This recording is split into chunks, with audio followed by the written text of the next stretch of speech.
This is Space Chud 2 reporting in here on the SS Voyage for Good Games. Houston, how are we looking down here on the Good Games radar? Space Chud 2, this is Houston.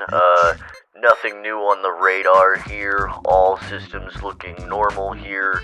No good games have been detected on the scanner. Almost 3 months in low orbit, and I still can't believe our scanners haven't picked up a single game.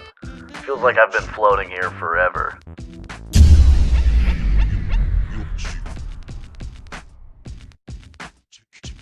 That can't be good.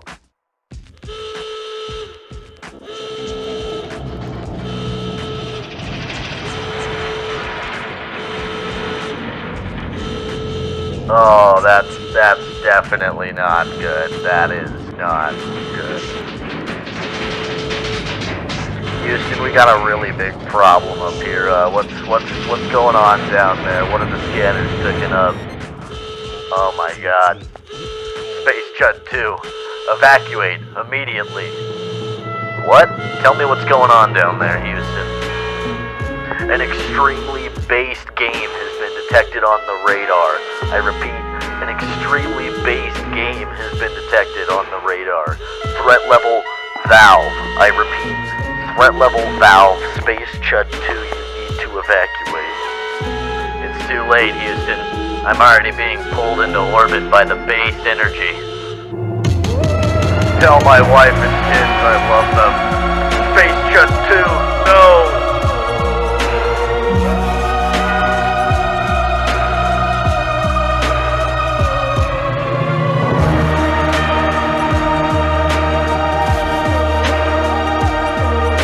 If you think the OSIC are the good guys, bro, you gotta wake up and take a look around. Regulation is just a $3 word for hoarding, which is just a $2 word for controlling, which is just a $1 word. Shut the fuck up! Shut the fuck up! Shut up! Shut up! I don't care what you have to say! You're saying fucking nothing! You're saying nothing! You're saying nothing! You're saying nothing! You're saying nothing!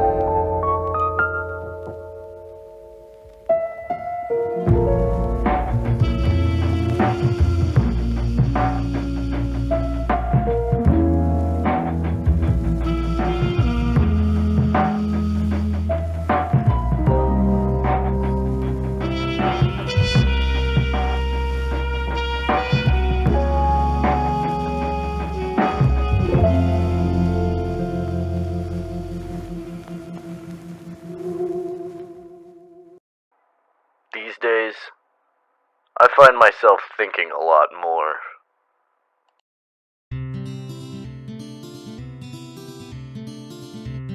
What is it that makes a good video game? I've spent the last 9 months designing my own indie game, and this is a question that's been plaguing my mind forever, really. I've been so locked in on making this game and figuring out what makes a good video game in general that it's caused me to stop enjoying video games. I haven't been able to find anything that's really held my interest. Sometimes it's hard not to get lost in the sauce and start floating in the void. Why am I even making a game? What am I doing with my life? Why do I even enjoy video games? Are video games still fun anymore? Or have I grown out of video games? Of course, there are thousands of great indie games that I still play. In fact, part of the reason I started making a game in the first place was because I was inspired by Look Outside and the Fear and Hunger series. But at this point, I've pretty much given up on any hope for there ever being a good AAA release coming out. That all changed after a friend recommended me Deadlock. I don't play PvP games that much, but this game is like crack to me. Why is that? Why is this game better than other player versus player games that I have tried to get into in the past? What is it that makes Deadlock so special? What even makes a game fun? Why do I even like any game at all? It's simply because of good art direction.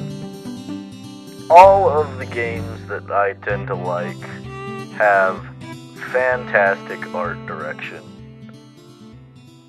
It's what really sells you that you're in a different world, that you're part of another world that's more exciting to your imagination, is just how much the developers themselves believe in the world that they are creating. And you can really tell with Deadlock that Valve has been putting a lot of time and energy into this game. Before you can even review Deadlock, you have to ask yourself, what is Valve trying to accomplish with Deadlock? So it's time for a little itty-bitty history lesson here. In 2007, Valve released Team Fortress 2. Team Fortress 2 was huge. It was the first highly successful class or character-based shooter on the market, and if you were on the internet from 2008 to 2012, it was inescapable. But then something happened. On May 24th, 2016, Blizzard releases Overwatch. Believe it or not, this game was even more successful and influential than Team Fortress 2 was. This game hit the Twitter and Tumblr spaces, and porn artists like crack hit the projects in the 90s. And it was even popular on the greasier side of the internet as well, mostly because of the porn thing. Because, I was mostly on the greasier side of the internet as opposed to, the regular people's side. Anyways, it was one of those rare instances of being a game that everybody was talking about, even people who didn't play games that much, even people who played different types of games. In 2016, the summer of 2016, everyone was talking about Overwatch. It was insane. This game became so hyper-successful, it basically stopped Blizzard from collapsing, for at least another couple years. After the release of Team Fortress 2, between the years of 2007 to 2016, Valve would release a couple more games, but towards the end of that, they would mostly back away from releasing games. Instead, Valve mostly focused on Steam and weird little hardware projects throughout those years, leaving their popular online shooter Team Fortress 2 to collect cobwebs and be overrun with bots until the player counts basically collapsed finally after an entire decade. Back to Blizzard with Overwatch here. Blizzard had basically captured lightning in a bottle with Overwatch. It was a fun, mechanically interesting game with great art direction and a world filled with characters that people were obsessed about. And it had a huge amount of relevance in the cultural sphere. There was only one really big problem. Blizzard is ran by a bunch of retards. Blizzard would really fucking fumble this one. They basically did nothing with the entire game for 10 years and broke every development promise that they made to their community as they milked them dry with skins. And now the game is a withered out husk of what it once was that will never recover. Basically, nobody plays it anymore. All of it, everybody who played it gave up on it. And here's the thing, I never got to play Overwatch during the time when it was considered good in its lifespan. During Overwatch's heyday, I was way too butthurt to play it. It wasn't until much later that my girlfriend, who was a massive Overwatch fan, finally convinced me to play it. That's right, gamer. Back in the day, I considered myself too good for Overwatch, and I missed the actual time period in which it was good. It wasn't until much later that I met my girlfriend, who was really big into Overwatch, and she was the one who actually got me to try the game. She had been playing Overwatch since the day it came out. She loved Overwatch. And I'll never forget how sad it was on the day that they announced that they were canceling the campaign mode that they had been promising for like 5 years. I remember she looked at me and she said, I don't want to play this game anymore. And that was kind of fucked up to see, you know, like, it was her favorite game for years. And in that moment, she had completely given up all hope that it would ever turn into something more than what it was. An entire game, an entire world of just lost potential. That's what people remember about Overwatch, is lost potential. And, you know, it's not uncommon for games these days for them to have interesting worlds, but a huge amount of lost potential that they'll never fulfill. This is a big part of why I don't really play AAA games, and I haven't played any, like, mainstream games that aren't indie games for the last, 10 or 15 years. I got tired of being disappointed, and I got tired of feeling like a cow being milked for money. But, like, man, it really is impressive, isn't it? Just how bad, like, the venture capital in the economy has ended up ruining mainstream video gaming. Anyways, the point is that Blizzard really fumbled the bag, and Valve creating Deadlock is basically with the explicit purpose of destroying Blizzard and taking their market share. The whole premise behind Deadlock is, what if we took Overwatch, made it good, and then actually completed it? And you can really tell that's basically what Valve was doing, because really early on in development, the game was basically aesthetically the same as Overwatch, with its weird futuristic style of laser magic world.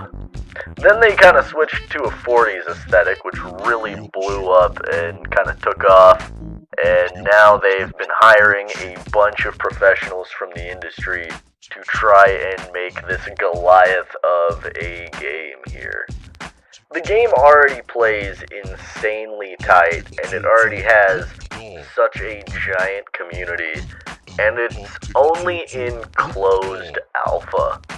Blizzard is going to be absolutely demolished once the open beta or even the official release of this game comes out down the line, because Deadlock is promising to do everything that Overwatch was promising to do but didn't, and that's give you an actual reason to play it and care about the characters.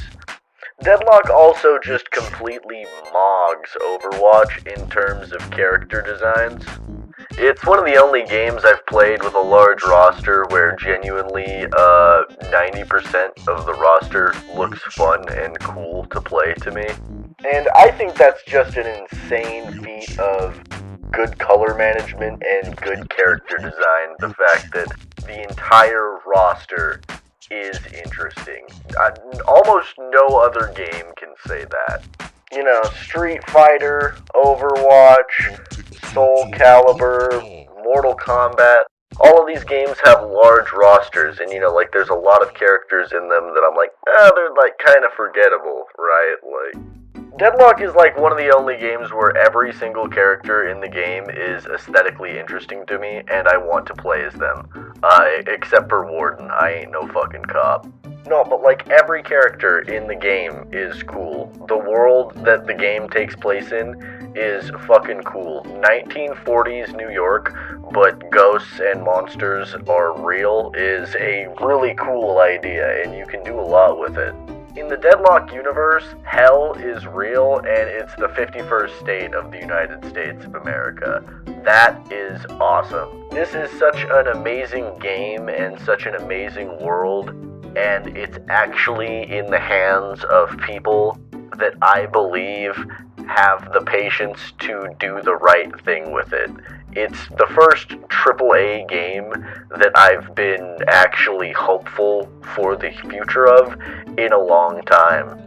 Who knows though, in 5 years I could end up eating my words. Valve could get away with doing the bare minimum with the game and just selling skins for 5 years, and they'd probably be fine. They kind of did the same thing with Team Fortress 2, really, if you think about it. Valve doesn't really have any need to develop games, though, anymore these days with how rich they are. And all of the people that they've been hiring leads me to believe that they are really hedging their bets that Deadlock might be the next big thing.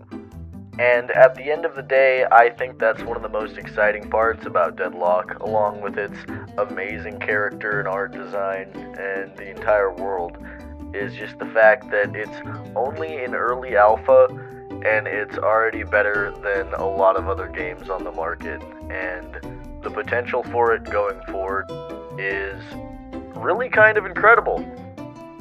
Anyways, if you're a part of the 1% of my audience that actually watches my videos this far, thanks for sticking around. I really appreciate it. We just opened up a Ko-fi account here at Friendly Arsonist Games.